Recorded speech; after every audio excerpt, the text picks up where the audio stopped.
High Roller is the classic wooden roller coaster at Valleyfair.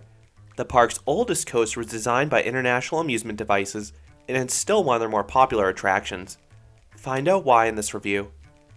High Roller is one of two coasters that opened with Valleyfair back in 1976. While the ride was never relocated, its location in the park has changed. The ride's entrance is now awkwardly in the back of Planet Snoopy, so you have all these colorful kiddie rides and then an old wood coaster in the back. The L-shaped layout runs along the perimeter of Planet Snoopy and the front midway. High Roller has a classic white paint scheme for the track and supports. The ride now runs two 3-bench PTC trains. Each train can seat up to 24 riders total across 4 cars. High Roller typically runs 2 trains. In my visits to Valleyfair, the ride typically has had a 15 to 30 minute wait, which is more than reasonable for a coaster like this.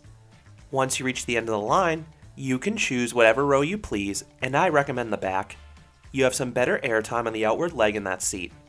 And do not be afraid to sit in a wheel seat or the back of a car in this one. There are some bumps in the valleys, but this ride is quite smooth for a 45-year-old wood coaster. The ride used to have single position lap bars, but it now has seatbelts and individual ratcheting lap bars like most wood coasters out there. Once dispatched, you will hear the employee draw out the ride's name.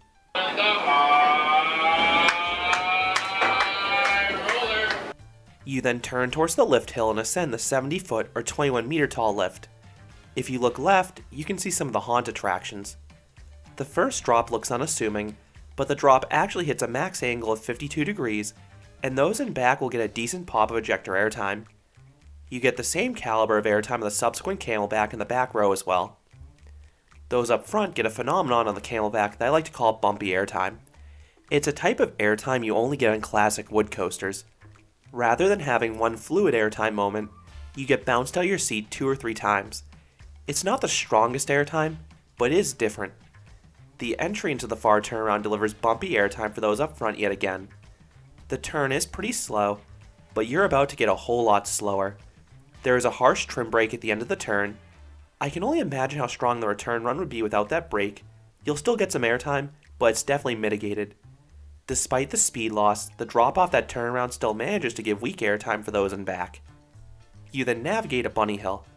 The first one gives bumpy airtime for all. Next is a larger hill. This one gives nice lifter airtime for those up front, but unfortunately no airtime if you're further back in the train. You then cruise over another bunny hill. This again gives bumpy airtime for those up front. Those in back get a moderate pop of airtime on the drop. High Roller then enters an L turnaround. It's too gradual to offer any airtime entering or exiting the element, but High Roller has one last trick up its sleeve. The final bunny hill delivers a good ejector pop for everyone. It really sneaks up on you after the relatively mild series of bunny hills on the return run. It is the best part of the ride by far. You then enter the final turnaround. You get one final burst of weak airtime up front, and then you turn to the final brakes, ending the 2,982-foot or 909-meter long coaster. High Roller supposedly has a top speed of 50 miles per hour or 80 kilometers per hour, but I think that speed is widely exaggerated. This coaster does not feel fast at all. Thankfully, many hills still manage to give some degree of airtime despite the lack of speed. So, what would I rate High Roller? I would give this classic wood coaster a 6 out of 10. This is a solid attraction.